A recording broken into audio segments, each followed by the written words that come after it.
أعوذ بالله من الشيطان الرجيم. بسم الله الرحمن الرحيم. والذين أوتوا العلم درجات. صدق الله مولانا العظيم. اللهم صل على سيدنا محمد وعلى آل سيدنا محمد كما صليت على سيدنا إبراهيم وعلى آل سيدنا إبراهيم إنك حميد مجيد. اللهم بارك على سيدنا محمد وعلى آل سيدنا محمد كما باركت على سيدنا إبراهيم وعلى آل سيدنا إبراهيم إنك حميد مجيد. একটি শিক্ষার প্রতিষ্ঠান মাদ্রাসা আবু হুরায়রার উদ্যোগে আজকের এই সমাবেশ। এখানে শিক্ষা দেয়া হয়। শিক্ষা কি? আমরা মনে করি যে কোনো কিছু বোঝার নাম শিক্ষা, যে কোনো কিছু জানার নাম শিক্ষা না। আপনারা বিভিন্ন জায়গায় লেখা দেখেছেন শিক্ষা জাতির মেরুদণ্ড। কি অর্থ? আমাদের মেরুদণ্ডের হাড় যদি না থাকে আমরা সোজা হয়ে দাঁড়াইতে পারবো না। শিক্ষা না থাকলেও জাতি সোজা হয়ে দাঁড়াতে পারবে না। যে জাতির মধ্যে শিক্ষা থাকবে না একসময় জাতির অস্তিত্ব থাকবে না, বিলীন হয়ে যাবে। এত গুরুত্বপূর্ণ বস্তু শিক্ষা। যে কোনো কিছু জানার নাম, যে কোনো কিছু বোঝার নাম যদি শিক্ষা হয়, আর শিক্ষা জাতির মেরুদণ্ড। চোর চুরি করার আগে জেনে নেয় কিভাবে আরেকজনের মাল নিয়ে পালিয়ে যেতে পারবো, আমি ধরা পড়ব না।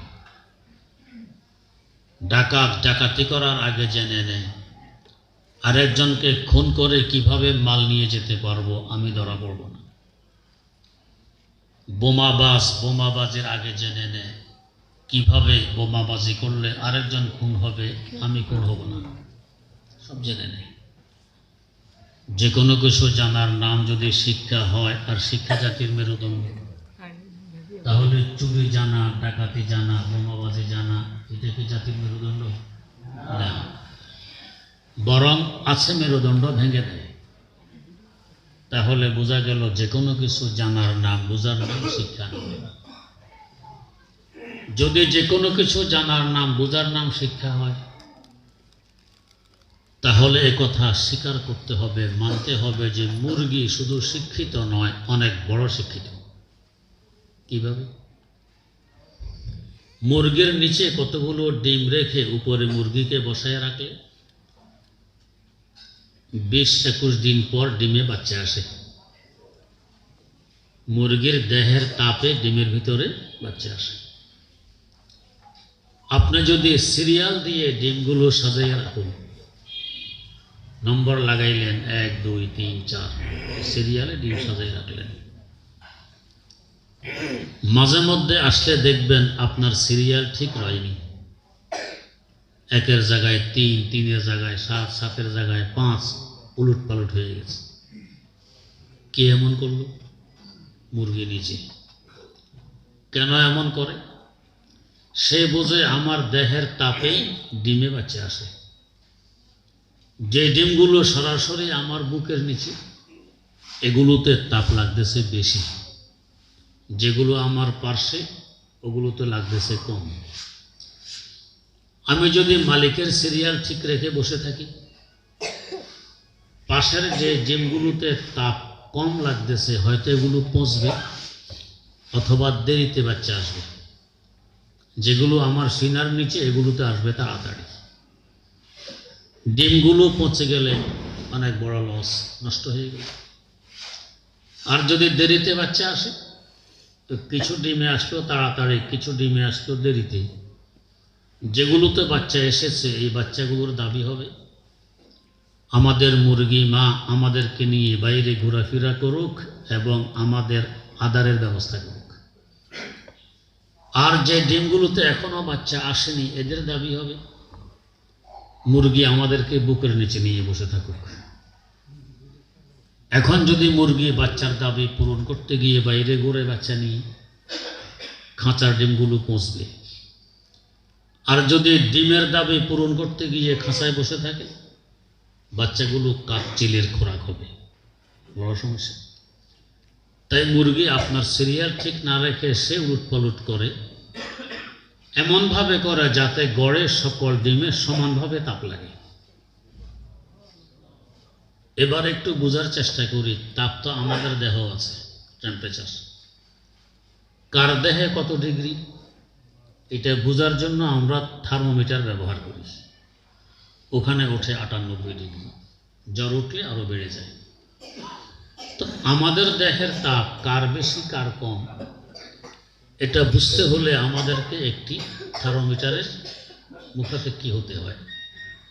এমনি বুঝি না মুরগি যে কোন ডিমে বেশি কোন ডিমে কম, কোন ডিমকে কোন জায়গায় রাখলে সমানভাবে তাপ লাগবে সে এটা নির্ধারণ করলো, বুঝলো। থার্মোমিটার ব্যবহার করেছে মুরগি? করেনি। আমরা থার্মোমিটারের মুখাপেক্ষী হয়ে বুঝতে পারি কত ডিগ্রি তাপমাত্রা, আর মুরগির থার্মোমিটার ছাড়াই বুঝে ফেলল। তাহলে আমরা বেশি বুঝলাম না, মুরগি বেশি বুঝলো। আর একটু সামনে আসি, আমাদের বাচ্চা মায়ের পেট থেকে বের হওয়ার জন্য একটি রাস্তা আছে, ও রাস্তা দিয়ে বেরিয়ে আসে। মাঝে মধ্যে সমস্যা দেখা দিলে আমরা হাসপাতালে ফোন করি, অ্যাম্বুলেন্স আসে, রোগী নিয়ে হাসপাতালে যাই। ডাক্তার আল্ট্রাসাউন্ড করে, বাচ্চার পজিশন কি সব কিছু মেশিনের মাধ্যমে নির্ধারণ করে। প্রয়োজন বোধে পেট কেটে বাচ্চা বের করে আনে, এটাকে বলে সিজার করা।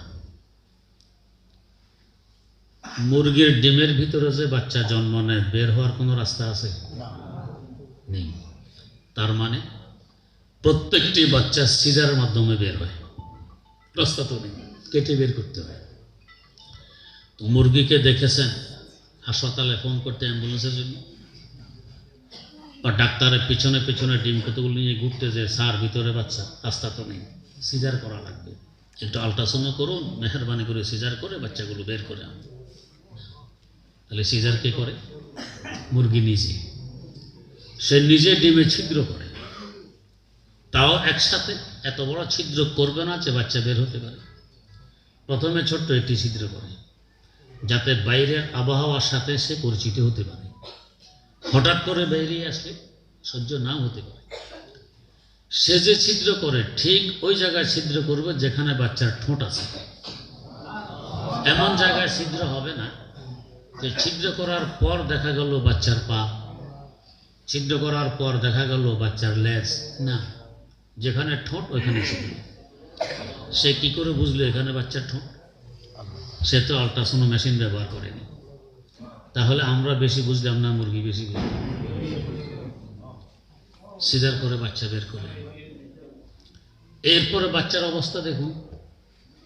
আমাদের বাচ্চার বয়স যদি 2.5 মাস 3 মাস হয়, একটু ঘুরতে পারে, পায়খানা করেছে, মা আসতে বিলম্ব হয়ে গেছে, মা এসে দেখে মাশাআল্লাহ অর্ধেক সাফ হয়ে গেছে পায়খানা, আর একটু দেরি করলে পুরোটাই পরিষ্কার হইত। কে করে? বাচ্চা নিজে। কিভাবে সাফ করতেছে? কলার গোড়া নিয়ে ধুয়ে মুছে খেয়ে দিয়ে সাফ করতেছে। হে মনে করতেছে হালুয়া। সে বোঝে না এটা আমার খাবার নয়, মানুষের বাচ্চা 2.5 মাস 3 মাস বয়স, এরপরও বোঝে না সেইটা খায়। মুরগির বাচ্চা আজ মাত্র ডিম থেকে বেরিয়ে এসেছে, তার প্রধান খাদ্য হলো খুদ, চাল ভাঙা। তার সামনে একটি চাল ভাঙা রেখে দিলেন, পার্শ্বে একটি পাথরের কণা। চাল ভাঙার আকার, পাথরের কণার আকার, চাল ভাঙার রং, পাথর কণার রং, সব কিছু একরকম। আমি আপনার বুঝতে পারবো না কোনটা পাথরের কণা কোনটা চাল ভাঙা, কিন্তু মুরগির বাচ্চা পাথর কোনাটি খাবে না, চাল ভাঙাটি খেয়ে নিবে, সে বোঝে। হযরত সাদি রহমতুল্লাহ আলাইহি তাই বলেছেন, মর্গ কাজ বাইসা বেরু আয়া দরুজি তলবাদ, মর্গ কাজ বাইসা বেরু আয়া দরুজি তলবাদ, আদমি জাদা নাদা নাদ খেরা দৌড় আকল তমিজ, আদমি জাদা নাদা নাদ খেরা দৌড় আকল তমিজ। মুরগির বাচ্চা চিনে কোনটা আমার খাবার কোনটা খাবার নয়, মানুষের বাচ্চা চিনে না। তাহলে কে বেশি বোঝে? এত কিছু বোঝার পরও মুরগিকে কেউ শিক্ষিত বলে? কিন্তু দরকার তো ছিল বড় শিক্ষিত বলা, শুধু শিক্ষিত না, বড় শিক্ষিত। কেন তাকে শিক্ষিত বলে না? বোঝা গেছে এগুলো বোঝার নাম, জানার নাম শিক্ষা নয়, এই জন্য শিক্ষিত বলে না। না হয় তাকেও শিক্ষিত বলতে হতো। আমরা যে ওষুধ বানাই, এক ওষুধ এক রোগের কাজ করে। খুব কম ওষুধ আছে একাধিক রোগের কাজ করে, বেশিরভাগ এক ওষুধ এক রোগ। পেট খারাপ, এখন যদি নাপা ট্যাবলেট খান পেট ভালো হবে না। গায়ে জ্বর, আপনি অ্যামোডিস খাইতেছেন, জ্বর ভালো হবে না, ওইটা পেটের অসুখের, এটা জ্বরের। মৌমাছি ওষুধ তৈরি করল, মধু। আমার আল্লাহ বলেন এক মধু মৌত ছাড়া সকল রোগের জন্য ওষুধ।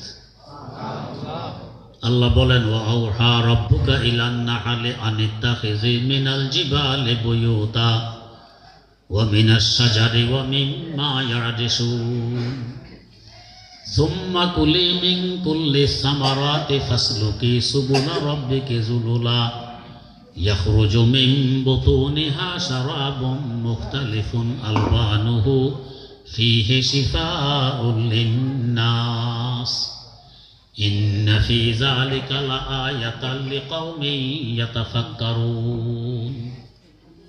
ফীহি শিফাউল লিন্নাস, মানুষের সকল রোগের জন্য শিফা, সকল রোগের ওষুধ।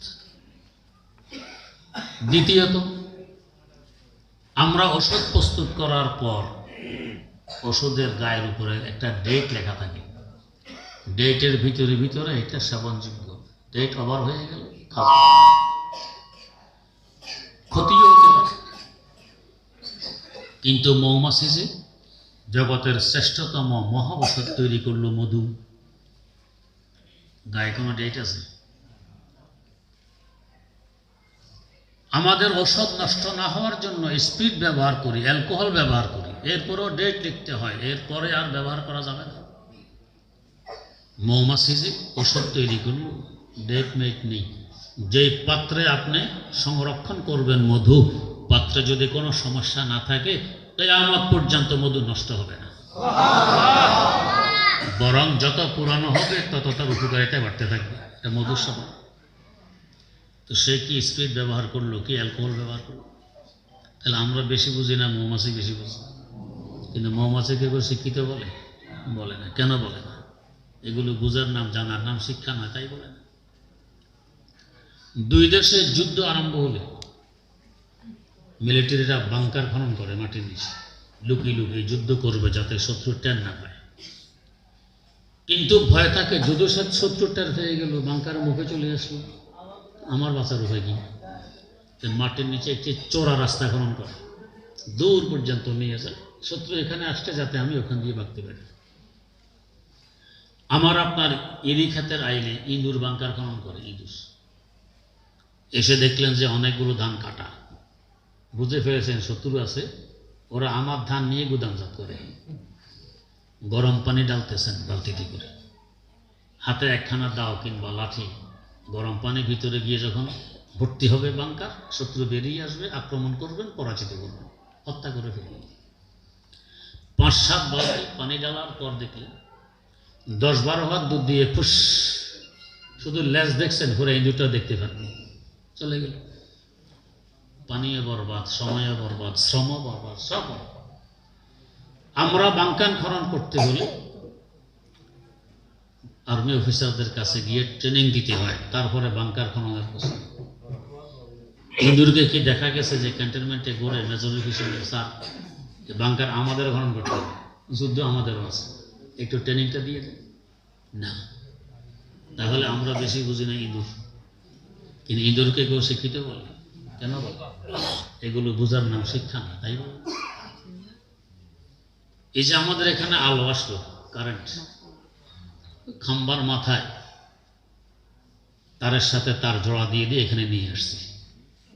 তুফান তাফান হলে খাম্বা উল্টে পড়ে, তার ছিঁড়ে যায়, আমরা অন্ধকারে ডুবে থাকি। তুফান না হলেও লোডশেডিং এর আতঙ্ক থেকেই যায়। তালগাছের আগায় বাবুই পাখির বাসা বাড়ি, রাতের অন্ধকারে তাকিয়ে দেখবেন তার বাসার দুয়ারে বাতি জ্বলে। কিভাবে ব্যবস্থা করি? দিনের বেলায় জোনা পোকার পল্লা টিপে টিপে বাসার দুয়ারের মধ্যে স্তূপ দিয়ে রাখে।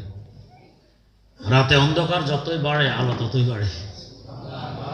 খাম্বা উল্টে পড়ার ভয় নেই, লোডশেডিং এর আতঙ্ক নেই, রাত ভর আলো ব্যবহার করতেছি। আপনি আমি যদি তাল গাছের পাতার আগার সাথে কোনো কিছু ঝুলাইতে যাই, যত কোষেই বান দেই না কেন, এটা থাকবে, পিছলিয়ে পড়ে যাবে। বাবুই পাখি যে বাসা বাড়ি ওখানে ঝুলে রাখলো তাল গাছের পাতার আগার সাথে, দেখছেন না? তুফানে পিটতে পিটতে গাছের ডাল পর্যন্ত ভেঙে ফেলে দেয়, কিন্তু বাসা ফেলতে পারে। তাহলে আমরা বড় ইঞ্জিনিয়ার না বাবুই পাখি? তার বাসা কখনো দেখেছেন? কিভাবে সে বুনাইল তাল পাতা দিয়ে দিয়ে? এভাবে আমরা পারবো না। তা আমরা বেশি বুঝি না বাবুই পাখি। সে কারেন্টের ব্যবস্থা করলো, বাড়িঘরের ব্যবস্থা করলো, গাছের আগায় শত্রু পর্যন্ত সেখানে পৌঁছতে পারে। এরপরও তো বাবুই পাখিকে কেউ শিক্ষিত বলে না। কেন বলে? এগুলো জানার নাম শিক্ষা নয়, তাই শিক্ষিত বলে না। আমরা যদি একটি বস্তা ঝুলাই, কখনো সুতলি ব্যবহার করি, কখনো নাইলনের রশি, এরপরও মাঝে মধ্যে ছিঁড়ে পড়ে, কখনো কখনো ইঁদুর রশি কেটে দেয়, তো বস্তা পড়ে যায়। মৌমাছি বস্তা ঝুলায় গাছের ডালে, মৌচাক। শুনেছি সুন্দরবনে কোন কোন মৌচাকে 1 মণ পর্যন্ত মধু পাওয়া যায়। মৌচাকের ওজন হবে আধা মণ। 1.5 মণ ওজনের বস্তা ঝুলাইলেও গাছের ডালের সাথে রশি ব্যবহার করেছে? করেনি। এরপরও কখনো এই বস্তা নিচে ছেড়ে পড়ে গেছে? কে শুনেছে? ইঁদুরে কাটার সাহস হয়েছে। তাহলে আমরা বেশি বুঝি না মৌমাছি। তারপরও মৌমাছিকে তো কেউ শিক্ষিত বলে না। কেন বলে না? এগুলো জানার নাম, বোঝার নাম শিক্ষা নয়, তাই বলে? আমরা যে বাড়ি বানাই, ভিতরে রড আছে, পাথর আছে, সিমেন্ট আছে, বালি আছে, তার 2 ধরনের বালি। এরপরেও তো মাঝে মধ্যে দোষে পড়ে। ওই পোকাও বাড়িঘর বানায়, ওই বাড়ঝাড়ের নিচে, পুকুরের বাড়ি, ওই পোকা।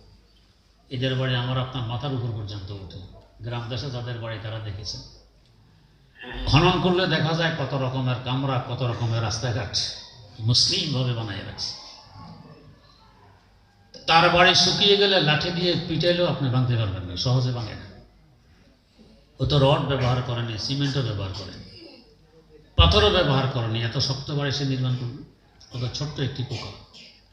তাহলে আমরা বেশি বুঝি না, ওই পোকা বেশি বুঝি। এরপরও তো ওই পোকাকে কেউ শিক্ষিত বলে না। কেন বলে? এগুলো বুঝার নাম, জানার নাম শিক্ষা নয়, তাই শিক্ষিত বলে। তাহলে কি জানার নাম, কি বুঝার নাম শিক্ষা? বুখারী শরীফে একটি অধ্যায় আছে, কিতাবুল ইলম, শিক্ষা অধ্যায়। এই অধ্যায়ের ব্যাখ্যা গ্রন্থগুলো খুলে দেখুন। শিক্ষা কাকে বলে? শিক্ষা ওই জানাকে বলে, ওই বুঝাকে বলে, যে জানার মধ্যে, যে বুঝার মধ্যে পদস্খলন থাকে না, মিথ্যা থাকে না, ধোঁকা থাকে না। এমন নিষ্কলুষ জানার বুঝাকে বলে শিক্ষা।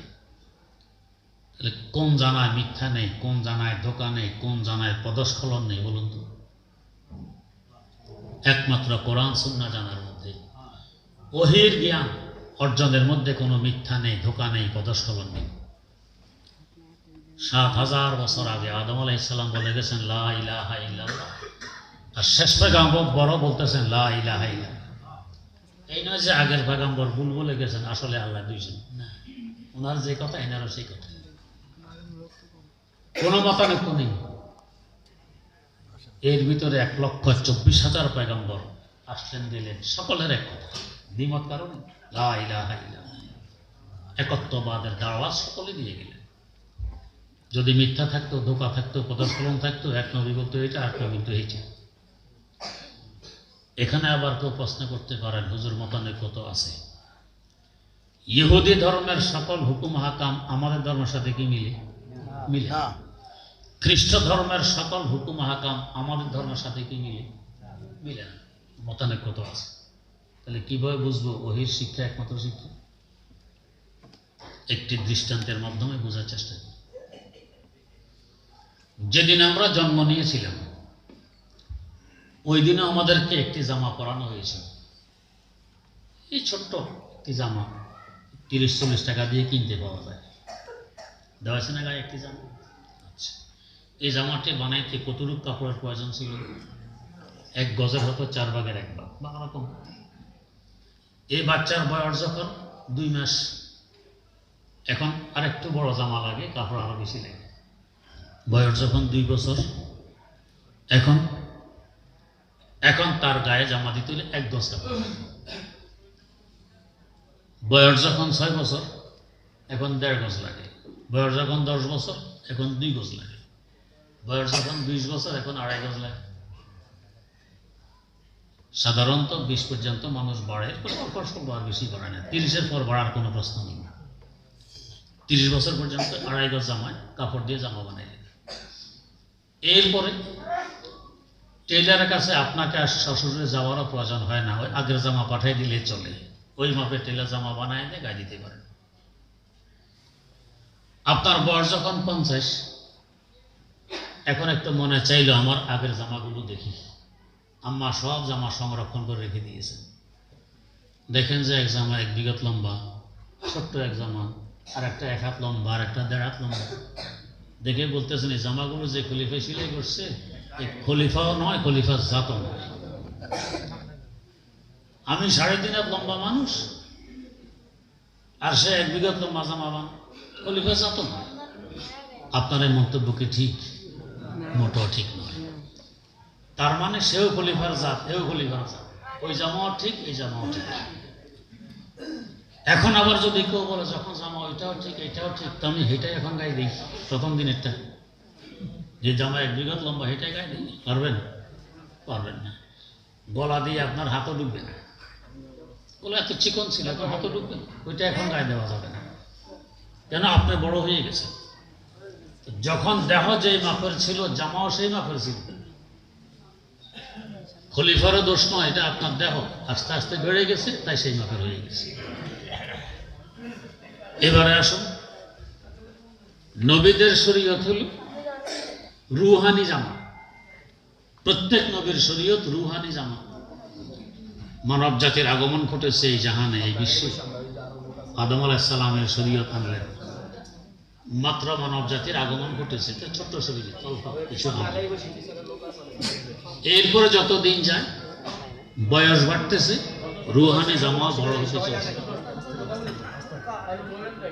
নূহ আলাইহিস সালামের সময় আরো বড় জামা, ইব্রাহিম আলাইহিস সালামের সময় আরো বড় জামা, মূসা আলাইহিস সালামের সময় আরো বড় জামা, ঈসা আলাইহিস সালামের সময় আরো বড় জামা, আমাদের নবীর যুগে এসে আরো বড় জামা। মানব জাতির রুহানি দেহের বাড়তি শেষ, এটা আর বড় হবে না। তো এখন নতুন মাপের দরকার নেই, পুরান মাপ যথেষ্ট। মা আনা আলাইহি ওয়া আসহাবি, আমি এবং আমার সাহাবীর যে মাপ, এই মাপ চলবে কিয়ামত পর্যন্ত। এটা রুহানি জামা, সহিহ ইসলাম। তো তাহলে আগের দিন যে ছোট ছিল, হুকুম হাকাম কম ছিল, এখন বেশি, এটাকে মতানৈক্য বলে না। তখন মানব জাতির রুহানি দেহ ছোট ছিল, তাই শরীয়ত ছোট। এখন রুহানি দেহ বড় হয়ে গেছে, তাই শরীয়ত বড়, এটাকে মতানৈক্য বলা হয়। তো প্রথম দিনের জামা যে খলিফা সেলাই করছে, আর শেষ দিনের জামা যে খলিফা সেলাই করেছে, এদের মধ্যে মতানৈক্য নেই। এও দেহের মাপে সেলাই করে দিয়েছে, তাতে দেহে ফিট হয়, আর ও দেহের মাপে সেলাই করেছে, তাতে দেহে ফিট হয়। এটাকে মতানৈক্য বলা হয়। তো বিভিন্ন নবীর শরীয়তে যে বেশ কম দেখা যায়, এটা মতানৈক্য নয়। তখন রুহানি দেহ ছোট ছিল, তাই। এখান থেকে আবার কেউ কেউ সুযোগ পায়, হুজুর যখন সকল জামা সহি, তাহলে সকল দিন সহি, আমরা বলি সহি। তো সহি হলে খ্রিস্ট ধর্ম এখন মানলে সমস্যা কি? খ্রিস্টান ভাই এটা বলে দাওয়াত দেয়, ওই নবী কিনা, এখন নবী। তো নবী যখন মানতে তো হয়, কই জি, তাহলে খ্রিস্ট ধর্ম এখন মানতে অসুবিধা কি? এটাই ভাইয়া। যখন আমার প্রথম দিনের জামাও সহি ছিল, তাহলে তাহলে এখন গায়ে দিতে অসুবিধা কি? পারবো? নাক মুছে ফেলে দিতে হবে, এটা গায়ে লাগবে না, নাক মুছা যাবে। তো আগের শরীয়তগুলো এখন আমাদের রুহানি দেহে ফিট হবে না, নাক মোছা যাবে। স্মৃতি হিসাবে রেখে দেওয়া যাবে, এটা আমার প্রথম দিনের জামা। তো স্মৃতি হিসাবে ইনজিল, তাওরাত, জাবুর রেখে দেওয়া যাবে, যে এক নবীর কিতাব, এখন আমলযোগ্য রয়। জোর জবরদস্তি কেউ যদি এখন আমল করতে চায়, ফিট করতে চায়, রুহানি দেহের সাথে কিরকম হবে? এক বেটা জামা সেলাই করতে দিয়েছিল টেইলারের কাছে, মাপজোক দিয়ে বাড়ি ফেরার পথে মনে পড়লো জামা সেলানোর পরে কাপড় তো কিছু বাঁচতেও পারে। টেইলারও কিছু বললো না, বাঁচতে তো কাপড়টা সে চুরিয়ে করবে। আবার ফিরে আসছে, এসে বলে, টেইলার সাহেব কি জামা সেলানোর পরে একটি টুপিও কি সেলাই করা যাবে? কই জি যাবে। তাহলে জামার পরে একটি টুপি সেলাই করে দিবেন। আচ্ছা ঠিক আছে। ফিরার পথে আধা পথে আসার পরে আবার এই কথা মনে হয়, টুপি তো দুইটাই হতে পারে, টেলার তো কিছু বললো না, কাপড় বেঁচে গেলে তো সে চুরি করবে। আবার ফিরে গিয়ে, টেলার সাহেব জি জামা সেলানোর পরে টুপিকে দুইটি সেলাই করা যাবে? কয় জি যাবে। তাহলে দুইটি জামা সেলাই, টুপি সেলাই করবেন। আচ্ছা। আবার ফিরে আসতেছে, আধা পথে আসার পর আবার এই কথা মানে, টুপি তো তিনটাও হইতে পারে, টেলার তো কিছু বললো না, চুরি করার বুদ্ধি। আবার ফিরে আসছে, টেলার সাহেব জি জামা সেলার পরে কি তিনটি টুপি সেলাই করা যাবে? কই জি যাবে। তাহলে তিনটি করবেন। এইভাবে 10 বার 10 টুপির অর্ডার হইল। আবারও ফেরার পথে এই কথা মনে, টুপি তো আরও হইতে পারে, টেলার তো কিছু বললো না। আচ্ছা থাক, বাকিটা চুরি করলে করুক, 10 টুপি জীবন শেষ হবে, আর লাগবে না টুপি, চুরি করুক। এক জামা 10 টুপি, খুব খুশি বাড়ি আসছে। ডেলিভারির তারিখে গেছে টেলারের কাছে, টেলার জামা বুঝাই দিলেন, সাথে টুপিও 10টি দিলেন। টুপির আয়তন 1 ইঞ্চি বাই 1 ইঞ্চি, এই ছোট ছোট টুপি 1 ইঞ্চি লম্বা 1 ইঞ্চি সিলে দিলেন। বেচারা গরম, এটা কি সিলেছেন? কয়ে যে টুপি সিলেছি। টুপি হইল তো কেন? টুপি তো এরকমই হয়, পুরো টুপির সুরো, তো এটা কি আমার মাথায় লাগবে? জি লাগবে। কি বলেন, 1 ইঞ্চি 1 ইঞ্চি টুপি মাথা লাগে কিভাবে? বুদ্ধি আমার কাছে আছে, মাথা লাগা কিভাবে লাগবে? ওই টুপিগুলোকে সুতার মধ্যে গেঁথে ঘরের দুয়ারে ঝুলিয়ে রাখবেন, ঘরে ঢুকতেও মাথায় লাগবে, বের হইতেও মাথায় লাগবে। তো এই মাথায় লাগলে টুপির সুন্নত আদায় হবে।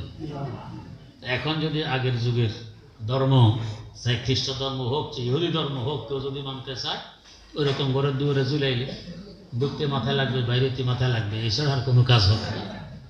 তো বলার উদ্দেশ্য এটা মতানৈক্য নয়, ওই সময় এই মাপ ছিল, তাই এই শরীয়ত। এখন আরেক মাপ, তাই আরেক শরীয়ত, এটা মতানৈক্য নয়। তো একমাত্র ওহির শিক্ষা, এটাকে শিক্ষা বলে। এখানে ধোঁকা নেই, মিথ্যা নেই, পদস্খলন নেই। এই শিক্ষার প্রতিষ্ঠান মাদ্রাসা উপকরণ। এই শিক্ষা অর্জন করলে কি হয়? আমার আল্লাহ বলেন যে আয়াত আমি পাঠ করেছিলাম, ওয়াল্লাযীনা উতুল ইলমা দারাজাত, যাদেরকে ইলম দেয়া হয়েছে, কোরআন হাদিসের জ্ঞান, তার মর্যাদা অনেক বেশি। শুধু বেশি নয়, অনেক বেশি, দারাজাত অনেক বেশি। কিভাবে বেশি? দুই একটি দৃষ্টান্তর মাধ্যমে বোঝার চেষ্টা করি। শিখার জন্য আমরা প্রথমে ব্যবহার করি আমাদের কান। উস্তাদের কাছে ছোট বাচ্চা গেলে বলে, বলো আলিফ, কানে শোনে। উস্তাদের আলিফ উচ্চারণ আগে কানে শোনে। শিখার জন্য প্রথম অঙ্গ ব্যবহার হয় কান। তো শুনতে শুনতে কান হয় শিক্ষিত, কান আলেম। যদি আল্লাহ পাক এই কান আমাদের হাঁটুতে দিতেন, আমরা হাঁটু দিয়ে শুনতাম, অসুবিধার কি ছিল? কোনো অসুবিধা ছিল? আল্লাহ পাক সেখানে না দিয়ে উপরে কেন দিই? সে একজন আলেম। আলেমকে দেহের নিম্নাংশে ফিট করলে আলেমের ইজ্জত রক্ষা হবে। তাকে দেহের ঊর্ধ্বাংশে ফিট করতে হবে যাতে ইজ্জত রক্ষা হয়। ওয়াল্লাযীনা উতুল ইলমা দারাজাত, এর মর্যাদা অনেক বেশি, তাই দেহের উপরে ফিট করলেন তো করলেন। আমরা যে অঙ্গ দিয়ে শুনি, কানের, ওটা তো ছিদ্রের ভিতরে একটি পাতলা পর্দা, ওটা দিয়ে শুনি। চাইলে আল্লাহ পাকে পর্দা ঠিক কানের ছিদ্রের বাইরে দিতে পারতেন, করতেন। এত ভিতরে দেওয়ার উদ্দেশ্য কি? সে একজন আলেম, বাইরে দিলে শত্রু আক্রমণ করতে পারে, ভিতরে দিলাম সংরক্ষিত এলাকায়, সরাসরি কোনো শত্রু, এমনকি আপনার আঙ্গুলের মাথাও সেখানে পৌঁছবে না। আলেমের হেফাজত। এর পাশাপাশি আমরা যখন ঘুমিয়ে যাই, কানের তো দুয়ার জানালা নেই, এই সময় পিপিলিকা লাইন বেঁধে ভিতরে ঢুকে বাসা বাড়ি বানাতে পারি। আজ পর্যন্ত কি শুনেছেন না পত্র পত্রিকা দেখেছেন যে ঘুমন্ত অবস্থায় অমুক ব্যক্তির কানের ভিতরে পিপিলিকা বাসা বাড়ি বেঁধে ফেলেছে? শোনেন নাই। কেন এরা ঢুকলো না? এদের খাবারও ভিতরে আছে, তারপরও কেন ঢুকলো?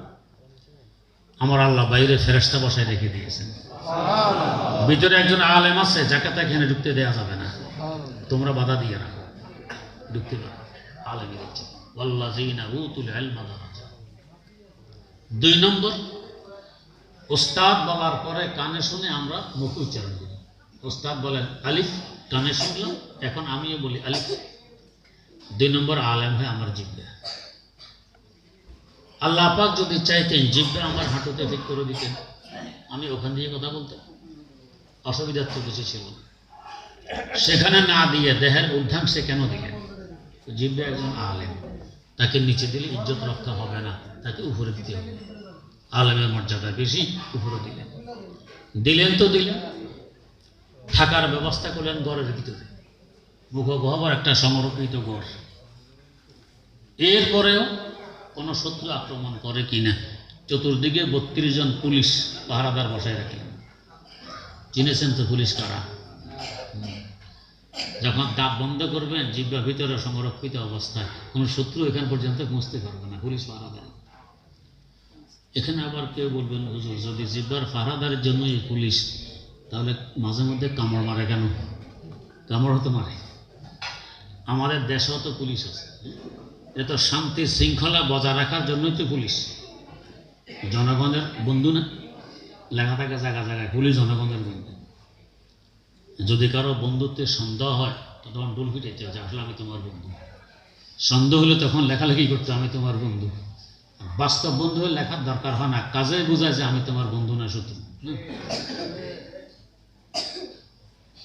একবার একটা সংগঠন হয়েছিল, তখন আমরা লালবাগ পড়ি, কায়েদে মিল্লত হযরত মাওলানা মোহাম্মদুল্লাহ হাফেজি হুজুর রহমতুল্লাহ আলাইহির কাছে এসেছে সেই সংগঠনের দাওয়াত নিয়ে। শোনা মাত্র হুজুর বললেন তো পুরাতন বুড়িকে নতুন শাড়ি পরাই আনছে, পুরাতন বুড়িকে নতুন শাড়ি পরাই আনছে, এটা তো অমুক সংগঠন, ভিন্ন নাম দিয়ে আসছে আমার কাছে। ঠিক আছে, 2 দিন পরে গোমর ফাঁক হয়ে গেছে, অমুক সংগঠন নতুন নাম দিয়ে আসছে হুজুরের কাছে। তো যখন সন্দেহ হয় তখন জায়গা ডোর ফিরতে হয়, আমি এই আমি সেই, না হয় কাজে প্রমাণ দেবে আমি বন্ধু না শত্রু। বাস্তব উদ্দেশ্য তো হলো পুলিশ জনগণের সেবা করবে, খেদমত করবে, শৃঙ্খলা বজায় রাখবে, চোর ডাকাত ধরবে। এরপরেও মাঝে মধ্যে ডান্ডাও তো লাগায় জনগণ। কেন লাগে? জনগণ যখন সীম অতিক্রম করে তখন ডান্ডা আসে, সীমের ভিতরে থাকলে কি ডান্ডা লাগে না? তো জিহ্বা যতক্ষণ তার সীমায় থাকবে, দাঁত চাইলেও কি কামড় দিতে পারবে? আপনার জিহ্বা তার সীমার ভিতরে রেখে আপনি চেষ্টা করুন তো কামড় দিতে পারবেন? পারবেন না। যখন সে সীমা অতিক্রম করে তখন কামড়, যে হুজুর আপনার জায়গা ছেড়ে বেরিয়ে আসেন কেন? ঠিক নয়, আর জায়গায় চলে যান। তাই কামড়। পুলিশ পাহারাদার বসায় রাখে। এর সাথে আবার গেট, 2টি ঠোঁট বন্ধ করলে বাতাসের ভিতরে ঢোকে না, ধুলাবালি পর্যন্ত ঢুকতে পারবে না, ভিতরে একজন আলেম আছে। ওয়াল্লাযীনা উতুল ইলমা দারাজা, আল্লাহ পাক ইজ্জত দিয়ে দেয়। 3 নম্বরে আলেম হয় চোখ। কানে শোনে, মুখে পড়ে, চোখে দেখে, দেখে দেখে সে আলেম হয়। আল্লাহ পাক চাইলে হাঁটুতে চোখ ফিট করতেন, হাঁটু দিয়ে দেখে দেখে চলতেন, অসুবিধার তো কিছু ছিল না। কিন্তু হাঁটুতে দিলে আলেমের ইজ্জত রক্ষা হবে না। আল্লাহ পাক দেহের ঊর্ধ্বাংশে দিলেন যাতে আলেমের ইজ্জত রক্ষা হয়। ওয়াল্লাযীনা উতুল ইলমা দারাজা। এর পাশাপাশি চোখের পাতা দিয়ে দিলেন, বন্ধ করলে বাতাসও ঢোকে না, যাতে সরাসরি কোনো শত্রু ভিতরে আক্রমণ করতে না। কিন্তু পাতা বন্ধ করে রাখলে দেখবো কিভাবে? খুলতে তো হবে, খুললে যদি শত্রু ঢোকে। উপরে চালের ব্যবস্থা করে দিলেন, চোখের গুরু, মাথাগুলো উপরের দিকে বেঁকা, কোনো ময়লা পড়লেও যাতে সহজে চোখ পর্যন্ত পৌঁছতে না। এত হেফাজত কেন? সে একজন আলেম। তার মানে আমাদের এই চেহারাটা হলো ওলামা বাজার, আলেমের বস্তি। কান আলেম, জিহ্বা আলেম, চোখ আলেম, তার চেহারার ইজ্জত কত বেড়ে গেছে। ইসলামী শরীয়তে চেহারা আঘাত করা হারাম, কবিরা গুনাহ হবে। স্বামীও তার স্ত্রীর চেহারা আঘাত করতে পারবে না, ওস্তাদও ছাত্রের চেহারা আঘাত করতে পারবে না, পিতামাতাও তার সন্তান সন্ততির চেহারা আঘাত করতে পারবে না, নিষেধ। চেহারার দাম কেন? সে আলেমদের বস্তি, আলেমের বস্তির অনেক মূল্য। যেখানে আলেমের পদধূলি পড়ে, যেখানে আলেমের সেজদা সংগঠিত হয়, যেখানে আলেমের চোখের পানি পড়ে, ওই জায়গার দাম আমার আল্লাহর কাছে অনেক বেড়ে যায়। আমার প্রথম পীর ওস্তাদ হযরত হাফিজ হুজুর রাহিমাহুল্লাহ, ঢাকা দোহার থানা শিলাকোঠায় আমদাদুল উলুম মাদ্রাসা। মোহতামিম সাহেব এখনো আছেন, মাওলানা আব্দুর রহিম দামাত বরকাত। উনি আমাকে একটি মসজিদ দেখায় বললেন, হুজুর আমাদের মাদ্রাসার মাহফিলে হাফিজি হুজুর রহমতুল্লাহ আলাইকে আমি আনতেছি মাহফিল। সুদিনকার শুকনো খালের তলা দিয়ে আমরা হেঁটে আসতেছি। এই জায়গায় এসে হুজুর বললেন, নামাজটা পড়ে নি। খালের তলা আমরা নামাজ পড়লাম। কয়েকদিন পর দেখি এলাকার লোকেরা খালটি ভরাট করে ফেলতেছে। জিজ্ঞেস করলাম, কি ব্যাপার, খাল ভরাট করো?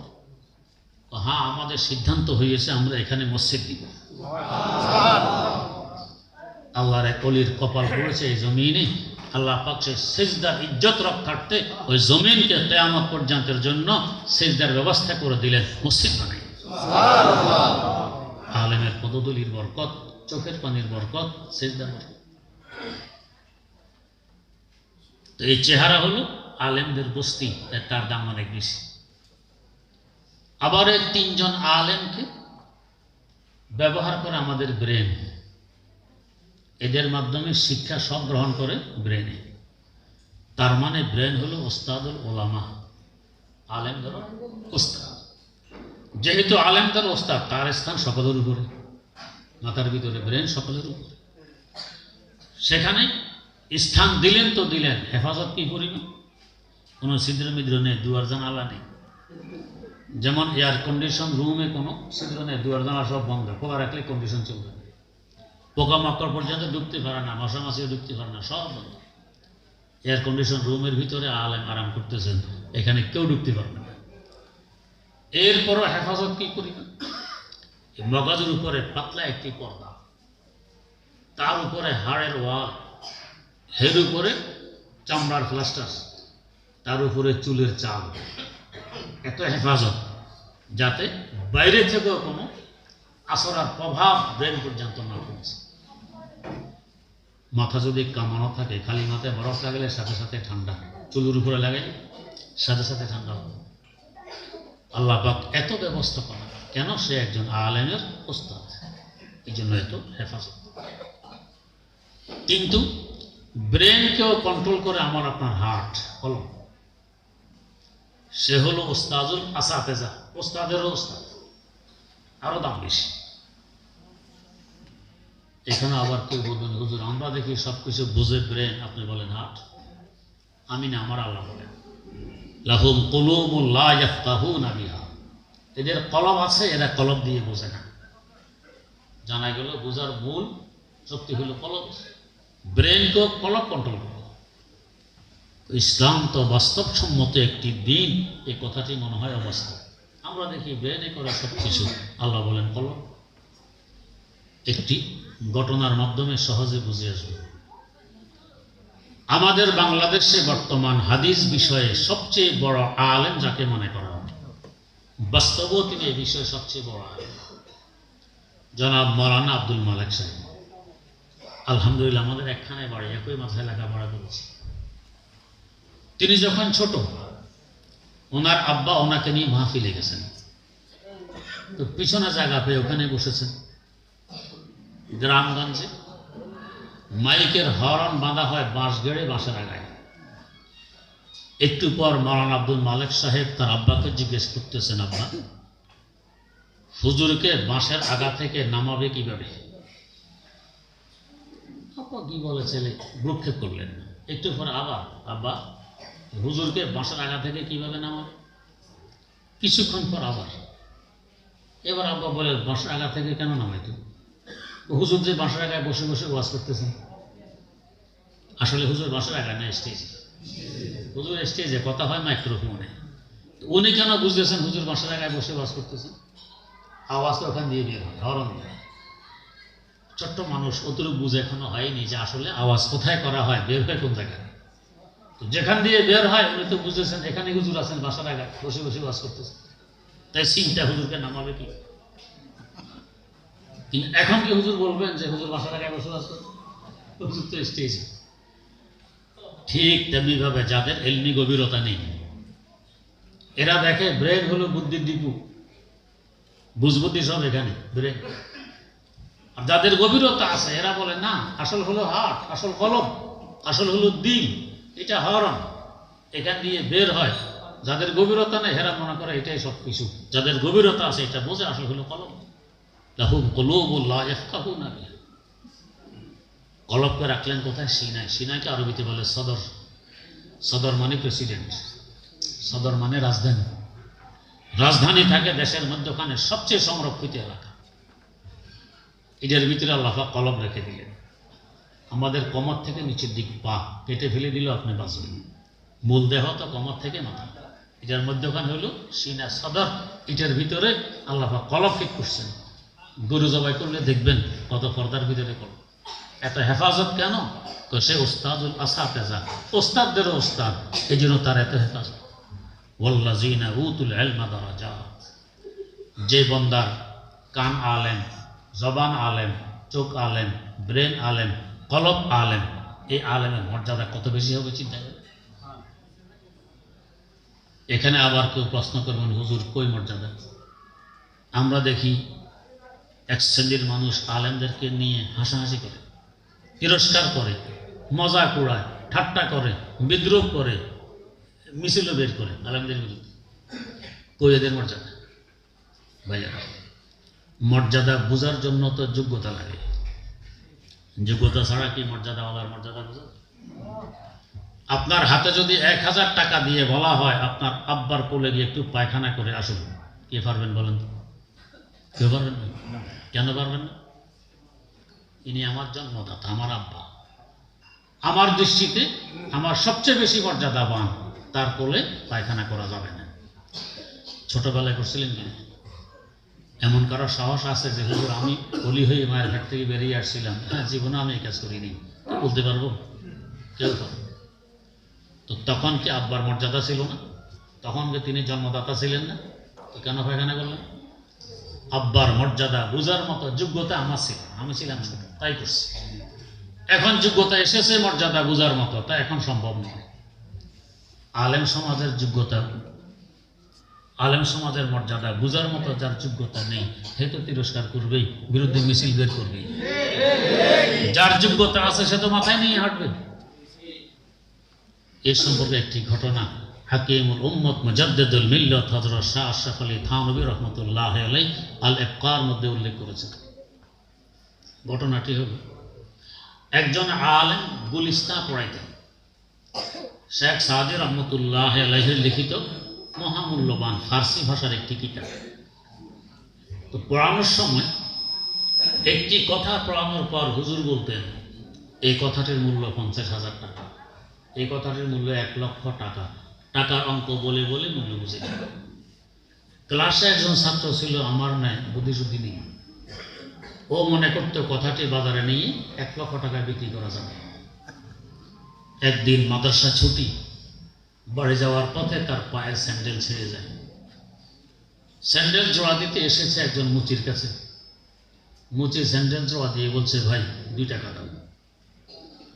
ছাত্রটি করল কি, শেখ সাদি রহমতুল্লাহ আলাইহির 1,00,000 টাকা মূল্যের একটি বাক্য শুনে বলছে ভাই এটার মূল্য 1,00,000 টাকা, এটা তোমাকে দিলাম, আমার স্যান্ডেল দিয়ে দাও। মুসি বলছে এত কথা বুঝি টুঝি না, 2 টাকা না দিলে আমি স্যান্ডেল দিব না। বেচারা পড়েছে বিপাকে, ব্যাপার কি? হুজুর বললেন এটার মূল্য 1,00,000 টাকা, মুসি 2 টাকা চায়। আবার ফিরে এসেছে মাদ্রাসায় হুজুরের কাছে, হুজুর গুলিস্তান পড়ানোর সময় এই কথার মূল্য 1,00,000 টাকা বলেননি? হ্যাঁ বলেছি। সত্য বলেছেন? একেবারে সত্য বলেছি। তাহলে মুচিকে দিলাম, সেটা না নিয়ে 2 টাকা চায় কেন? হুজুর তো বোঝেন ছাত্রটি কত পানির মাছ। হুজুর একটি মুক্তা এনে ছাত্রের হাতে তুলে দিলেন, মুক্তার মূল্য 1,00,000 টাকা। বলেন এটা মুসিকে দাও, এর বিনিময়ে তোমার স্যান্ডেল দিতে বলো। ছাত্র মুক্তা এনে মুসির হাতে তুলে দিয়ে বলছে, ভাই এটা মুক্তা, এটা নাও, আমার স্যান্ডেল দিয়ে দাও। মুসি মুক্তা হাতে নিয়ে ছাত্রের মাথায় মারছে, মাথায়। মিয়া কি দিতেছ আমাকে? এটা দিয়ে আমি কি করব? একটি বড় পাথরও যদি হতো তার উপরে জুতা স্যান্ডেল রেখে তার কাটা কাটা যেত। এটা কি কাজে? 2 টাকা না দিলে আমি স্যান্ডেল দিব না। বেচারা মুক্তা কুড়িয়ে আবার এসে গেছে হুজুরের কাছে। হুজুর, সে তো এটা গ্রহণ করতেছে না, সে 2 টাকা চায়। হুজুর বললেন, এটা নিয়ে এবার একটু স্বর্ণের দোকানে যাও, মালিককে গিয়ে বলবে বিক্রি করতে এসেছি, দাম কত দিবেন, তবে খবরদার বিক্রি করবে না, কোনো বাহানা ফেরত নিয়ে আসবে। ছাত্র স্বর্ণের দোকানের মালিকের কাছে গিয়ে বলছে, এটা বিক্রি করতে এসেছি, দাম কত দিবে? মালিক দেখে অরিজিনাল মুক্তা, তো ভাই 50,000 টাকায় বিক্রি করবে? তো জি না, 1 লাখ টাকা দিব, বিক্রি করো। আমার হুজুরের কাছ থেকে বুঝে আসি বিক্রি করা যাবে কিনা 1 লাখ টাকা। ফিরে এসে বলছে, হুজুর, স্বর্ণের দোকানের মালিক 1 লক্ষ টাকা মূল্য বলতেছে। হুজুর বলেন, এবার কিছু বুঝে এসেছে? কদরে গোল বল বল বেদানা দিয়া বেদানা দে শাহপরি, কদরে গোল বল বল বেদানা দিয়া বেদানা দে শাহপরি, কদরে জওহর শাহ বেদানা দিয়া বেদানা দে জওহরি, কদরে জওহর শাহ বেদানা দিয়া বেদানা দে জওহরি। মণিমুক্তার মূল্য রাজা বাদশাহ বোঝে, মুসির মণিমুক্তার মূল্য বোঝার মতো যোগ্যতা নেই, মুসি বুঝবে না। কিন্তু এলেমের সামনে মণিমুক্তার কি 2 পয়সা মূল্য আছে? অতএব এই মহামূল্যবান এলেম আর এলেমওয়ালা আলেমের মর্যাদা বুঝতে হলেও তো কমাস কম রাজা বাদশাহ মার্কা মন মস্তিষ্ক রাখে। যাদের মন মস্তিষ্ক মুসি মার্কা, এরা আলেমের মর্যাদা কি বুঝবে? এটা তো তিরস্কার করবে, মজাক উড়াবে, ঠাট্টা করবে, বিরুদ্ধে মিছিল বের করবে, এর বুঝ নেই। এখানে আরেকটা কথা আমাদের বুঝার আছে, সেটা কি? এই যে ছোট বাচ্চা আব্বা আমার কোলে প্রস্রাব করলো, পায়খানা করলো, বাচ্চাকে ফেলে দিয়েছিল না, 2 মুছে পরিষ্কার করে আবার বুকে টেনে নিয়েছে। যারা বিরোধিতা করে, মিছিল ভেদ করে, এদেরকে ফেলে দিব না? অবুঝ। এদেরকে আবার টেনে আনবো, বুঝাবো, বুকে জড়িয়ে ধরবো, এক সময় বুঝবে। আজকে বুঝে না তো কালকে বুঝবে, ফেলে দিব। তো এই মাদ্রাসা হলো জাতিকে মর্যাদাবান বানানোর একটি কারখানা। এখানে যারা পড়বে কোরআন ও হাদিস মর্যাদাবান হবে ইনশাআল্লাহ। কেমন মর্যাদা? জিন্দা অবস্থায়ও দুনিয়া থেকে বিদায় নিলেও। লাহোর শহর রাবি দরিয়ার তীরে অবস্থিত। রাবি দরিয়া, দরিয়ার উত্তর পাড়ে পাকিস্তানের প্রসিদ্ধতম পার্ক শালিমার পার্ক, সেখানে সম্রাট জাহাঙ্গীরের কবর। দিল্লির সম্রাট জাহাঙ্গীরের কবর লাহোর। আর উত্তর পাড়ে একজন আলেম সাহেব দাতা গঞ্জে বক্স আলী আল হাজবিরি রাহেমাহুল্লাহ তাআলার মাজার। 2 ঘরে 2। লোকেরা পার্কে ঘুরতে যায়, ঘুরতে ঘুরতে জাহাঙ্গীরের কবরের কাছে আসলে বেশির থেকে বেশি আঙ্গুল তুলে দেখায় এটা জাহাঙ্গীরের কবর, শেষ। আর এই পাড়ে আছে একজন মৌলভী সাহেব, প্রায় 1000 বছর আগে ইন্তেকাল করেছেন। আজ পর্যন্ত কোনো সময় বাদ নেই যে কেউ না কেউ ইসালে সওয়াব না করছে, ফাতিহা খানি না করছে, জিয়ারত না করছে। কি দিন কি রাত! এদেরকে বলা হয় শাহানে বেকোলা। আর এই বেচারাতে আফসোস করতেছে, দরমাজারে মা গরিবা নাই চেরা গো নাই গোলে, দরমাজারে মা গরিবা নাই চেরা গো নাই গোলে, নাই পরে পরবানা সুজাদ নাই সদায়ে বুলবুলে। আমাদের মাজারে কেউ আসে না, ইসালে সব করে না, ফাতিহা খানি করে না, আমরা এতিম অবস্থায় পড়ে আছি। জীবদ্দশায় তো বাদশার মুকুট ছিল মাথায়। আর এইবারে যিনি আছেন শাহানে বেকুলা, মুকুটবিহীন বাদশাহ, জীবদ্দশায়ও ছিলেন, এখনো আছে। মানুষের অন্তরে এদের বাদশাহী চলে। এমন এই বাদশাহ বানানোর কারখানা এই মাদ্রাসাগুলো, জগতের কওমি মাদ্রাসাগুলো, এখানে বাদশাহ বানানো হয়, মর্যাদাবান বানানো হয়। যারা এই মাদ্রাসাগুলোর সাথে সম্পর্ক রাখবে, আল্লাহ পাক এর উসিলায় এদেরকেও মর্যাদা দান করবেন। আল্লাহ রাব্বুল আলামিন আমাদেরকে সহি বুঝার তৌফিক দান করুন। সুবহানাল্লাহি ওয়া বিহামদি, সুবহানাকাল্লাহুম্মা ওয়া বিহামদিক, আশহাদু আল্লা ইলাহা ইল্লা আনতা, আস্তাগফিরুকা ওয়া আতুবু ইলাইক।